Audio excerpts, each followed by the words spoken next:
Hi guys, welcome back to the next episode of the TRA Performance Education Podcast with me, your tiny titan host, Vicky Masita. Today is the TRA podcast rather than the Don't Fear the Weight podcast. As you know, I'm a multitude of faces and host a multitude of different podcasts. And as that, I do have a multitude of different guests. And today I've got a very, very, very exciting guest for you who's also going to be putting on an informative seminar in the next few months, which is Joseph Agu Agu or Agu? I do apologise. I didn't ask that before we started. Agu, yeah. Right, there you go. Different ways of, one of them's Agu. I think it's maybe the proper pronunciation, but we've always gone with Agu. We've always gone with Agu. Okay, fantastic. See, this is one of my downfalls. I'm always so flowing into these podcasts and excited to get them going that I never actually say, right, how do I pronounce your name? And I should learn, really, because nobody can pronounce my surname either. So I should really do that properly. That's fine. So anyway, right, so delving straight in then, Joe, what is it that we are going to be discussing in the seminar? But first off, why don't you give us a little bit about you, your background, and why you are so amazing and why we've invited you on to do a seminar? I can certainly provide an answer to the first bit. The amazing, I suppose it's up for people to decide. But if we start from the top, really, so what got me interested into nutrition and stuff originally was the fact that I was a kickboxer, competed at a fairly decent level, got a black belt and stuff, and with that, you're obviously trying to enhance your own performance and stuff. So then that led me on to do a degree in sport and exercise sciences, and that was at the University of Chester. Okay. I finished that in 2010 and then followed that up a year later with a master's in sports nutrition. And between say 2011 to 2013, I started a website and a blog at josephago.com. And it was probably one of the first. It was probably when online coaching wasn't all that popular, where everyone seems to do it. So I can sort of claim to be one of the first in that regard, and built that up a little bit, and then started so it was in around August 2013. I landed a job at the English Institute of Sport, so that was working with British athletics. I worked there for a couple of years, and then sort of rebranded my website and stuff. So now it's Elite Nutrition Coaching, and I've been doing that for the past sort of 3 years. So that's pretty much it, really, as a quick overview. Fantastic. Okay. So obviously what we are going to be talking about in the seminar, or what you're going to be talking about, I say we, like I'm part of it, I'm not. I will be there, but I'm not part of it, is your nutritional interventions to maximize hypertrophy. Yeah, that's right. So what is so interesting about nutrition and how it causes muscle hypertrophy? Because obviously in the bodybuilding realm, we all want to get big. We want to build that muscle. So how important is the baseline nutrition for maximizing that growth? Well, first and foremost, there has to be a stimulus to stimulate that growth process. So it's essentially what muscle hypertrophy is basically the net muscle protein synthesis. So if you're synthesizing more protein and you're breaking down, then you'll gain muscle. If that's especially if that's particularly if that's in muscle tissue. And to do that, you have to have a training stimulus. You can't necessarily, unless your diet is extremely lacking in the first place, and purely increasing your energy intake and protein isn't going to pack on any real muscle. I suppose if you got really obese, then you create the resistance there and then do it that way. But in terms of like a direct effect on of just calories and nutrition on muscle growth, there is a training stimulus required.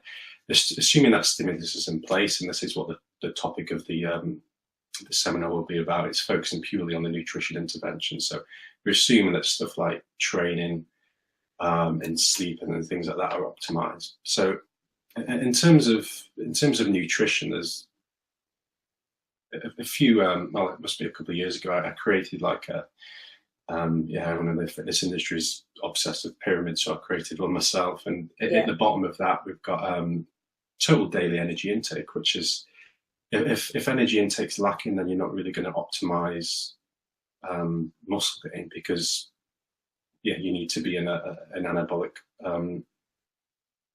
environment for a protracted period of time, at least within muscle tissue, to actually gain. The second tier of the pyramid is then in protein. So once calories and obviously the other macros are taken care of, protein becomes important. And then as you're working your way up, you've got stuff like protein distribution, protein quality, the timing, as well as supplementation on top of that as well. So stuff like how particular vitamins and minerals can potentially enhance muscle hypertrophy, vitamin D, and so on like that. So as a general overview, that's what I'll be sort of basing my talk around. So, and in terms of the areas I'll be discussing, so the first thing really is talking about how muscles grow. So sort of going in depth in terms of what we've just been through. Right.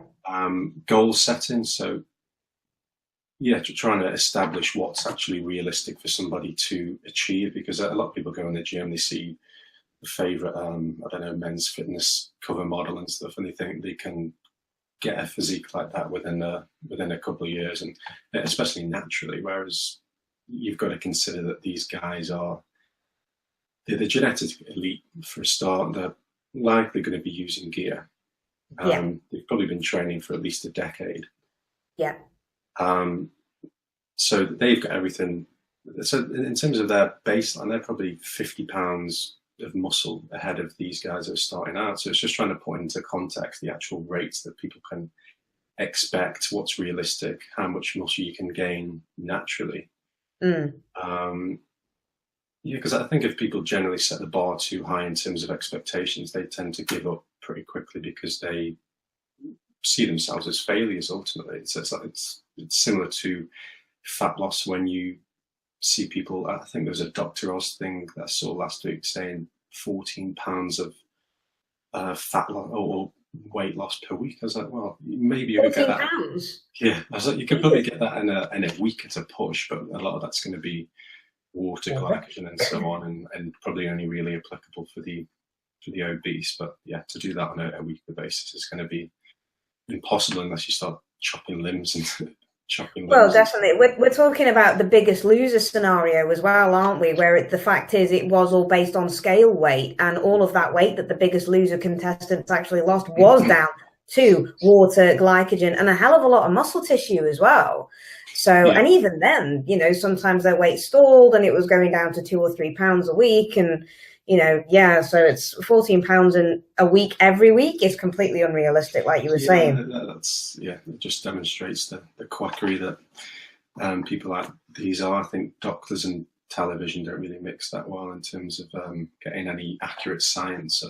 So in terms of once we've set the goals, then we go on to sort of looking at what the caloric requirements are for muscle gain. So as a percentage of maintenance, what is required then to optimize that rate of muscle gain, and then just working at the tier then. So looking at protein, so how much per day is required, how much at every meal, so the sort of distribution of that, how many feedings that should entail.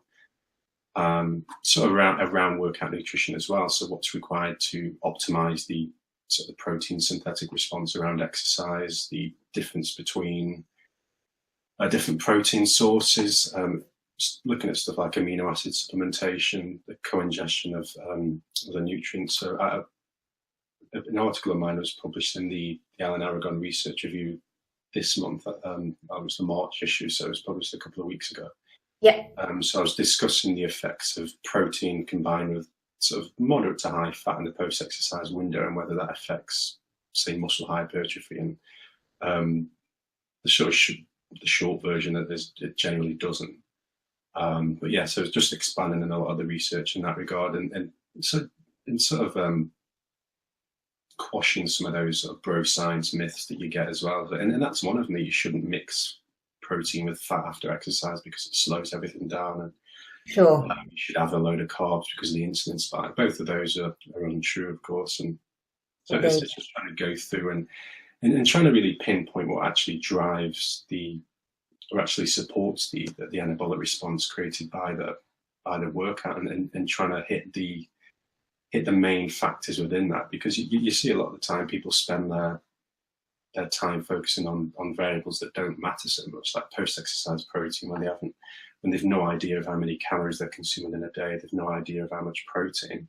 They think as long as I'm getting my 30 grams of whey, and they're not shy in letting everybody know that they've got taking their post-workout as well. So it's just trying to put those things into perspective and sort of not missing the forest for the trees, so to speak. So definitely. And will you also be discussing, just because it's an interesting bro myth as well, about mixing carbs and fats in the same meal, especially pre and post workout as well? Because obviously back in the day when it was all bro science, and there is still some of it around now, don't mix carbs and fats pre-workout because of obviously the slowdown effect, and then obviously the same thing for post-workout as well, loads of carbs, more protein as well, but obviously lesser fats.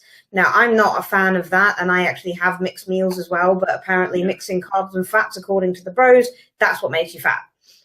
Yeah, that was a popular one a while ago. I think it was because I think the idea is that you increase insulin, and because there's fat there, that fat's all suddenly going to store, whereas fat will store itself anyway, even in the absence of insulin. So it's sort of a red herring in the nutrition sphere. But yeah, I'll be going through stuff like that, just general food combining, but more so around protein and what actually is going to drive muscle gain. So, and on top of that as well, so I've got the outline in front of me now. So we've been through the goal setting, estimating requirements, setting macros, and sort of giving a general overview of the protein research as well. So again, sort of discussing protein synthesis and why that's important, why we look at that, ways to measure it, and other misconceptions based around that. Liquid versus solid proteins, and it's an area where there isn't really much research. There's a little bit more beginning to emerge now with sort of advanced sort of tracer methodologies where you're able to assess protein synthesis in the muscle to an accurate degree. We've been through nutrient timing, so again, supplementation, and that really is just that icing on the cake. And there was a study published. It wasn't a meta-analysis. It was an IOC consensus statement. I wrote a post about it on my Facebook page last week, and it's looking at the actual supplements that are shown to either directly improve performance or have an effect on performance. And when it comes to sort of muscle building in particular, there's less than a handful of ones that you could sort of recommend in a sort of in evidence-based way. There are a few that you could get people to try and sort of see how they go on rather than waiting for the research to come out on those. But in terms of actual supplements, you've got probably creatine is the only one, as well as caffeine, depending on how hard you train, maybe beta-alanine, but that's more reserved for the endurance guys.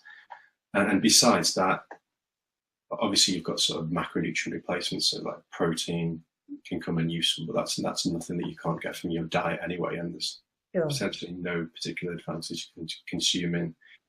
Well, you can certainly get the full benefits of protein just from whole food, so it's not an essential. And probably vitamin D and other macronutrients as well, depending on the status of the individual, but by no means they sort of directly improve performance. And then looking as well as sort of special populations, so areas that are less studied than the majority of the protein research. So stuff looking at women. Yeah. Most studies tend to be on men or either mixed men and women. So there's a bit of research that's come out in the last sort of 5 or 6 years comparing sort of MPS rates and the muscle protein synthesis rates between men and women, and looking at actually what drives that drives that hypertrophy from a mechanistic perspective. Plant-based athletes as well, so a lot more people are becoming vegan and vegetarian. I think it's a bit of a trend. That's interesting. I've noticed that as well, actually. A lot more people are turning to veganism and vegetarianism. Do you have any opinion on why that is? Is there any particular reason why people have started heading towards vegan-based lifestyles? I'd say it's primarily a trend. I doubt it's really to do with, well, because with social media, everything's sort of blowing up as well, and it's easy to see what other people are doing. I think there are a lot of celebrities who do those sort of diets, so people tend to copy those. But I think as well, because this sort of, especially amongst younger people, the sort of left-wing politics is extremely popular. So anything that's, if there's a victim in anything, then they're all for it. So I suppose that plays some degree within that approach. I think just generally it's just a bit of a craze. I don't want to say fad, because there are merits to it. So if someone decides to do that ethically, and I actually did a podcast with Ben Coomber talking about vegetarian diets and vegan diets. So it's, if someone decides to do that for ethical reasons, then there are ways to go about that. So how do you get those protein substitutes? How much protein? Does protein requirements differ? Which it does, because protein quality tends to decrease with the incorporation of more plant-based protein sources. Definitely. Particularly you lose the full amino acid profile, don't you, by not having animal proteins? Yeah, and there are only a few sort of plant-based proteins that have got a complete sort of profile, at least in terms of adequate. Well, the majority have got a complete profile, but in terms of adequate amino acids within that profile.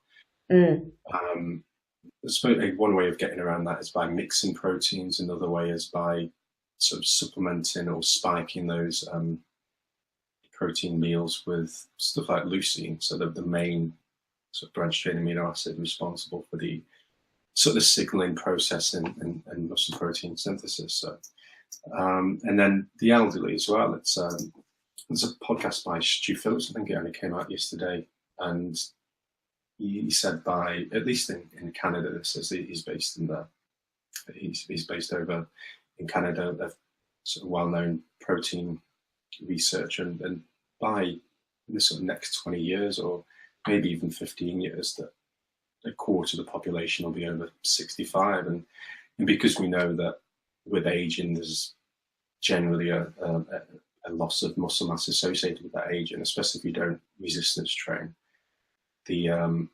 protein requirements do increase as well. So looking at strategies revolving around that, so more of a clinical basis, but also a practical way as well. I've had a few elderly clients who have applied some of this research to, and just basically elevated the protein feed into each given meal, and which is sort of increase the maximum overall protein for that day, and just experimenting a little bit with that. So applying some of the sarcopenic protein literature to people who actually want to gain muscle